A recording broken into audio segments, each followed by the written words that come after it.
Machine Bhagiratha drinking water supply ప్లాంట్ను visit చేయడం జరిగింది.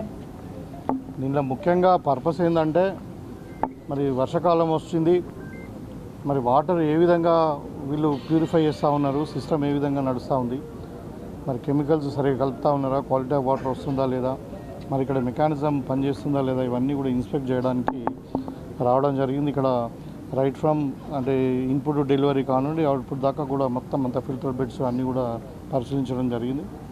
సో బాగుంది. అయితే ఇప్పుడు ఈ ఓవర్ ట్యాంక్ నుండి విలేజ్కు వచ్చిన తర్వాత విలేజ్లో ఓవర్ ట్యాంక్ నుండి వచ్చే ఇంట్రా ప్రాబ్లం ఏదైతే ఉందో దాన్ని కూడా చాలామంది ఇక్కడ మన గ్రామస్తులు చెప్పారు. వాళ్ళు అది కూడా ఏ విధంగా రెక్టిఫై చేయాలని ఆలోచిస్తాను. ఈ గ్రిడ్ మట్టుకు మాత్రము సఫిషియెంట్గా వాటర్ ఉంది, సఫిషియెంట్గా వాళ్ళు కూడా పంప్ చేస్తూ ఉన్నారు. సో వీళ్ళకు ఇంజనీర్లకు కూడా చెప్పడం జరిగింది.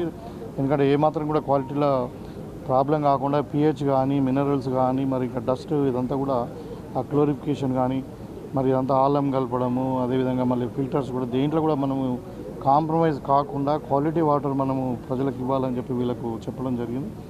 సో ఇక్కడ వాతావరణం కూడా యాంబియన్స్ కూడా అంతా కూడా బాగుంది. సో గ్రిడ్ వల్ల ఉపయోగం ఉంది. సో కానీ మరి డిస్ట్రిబ్యూషన్లో ఏ విధంగా ఇంకా ఫర్దర్ ప్రాబ్లమ్స్ హ్యాండిల్ చేయాలని దాని మీద సీరియస్గా ప్రభుత్వం ఆలోచిస్తూ ఉంది.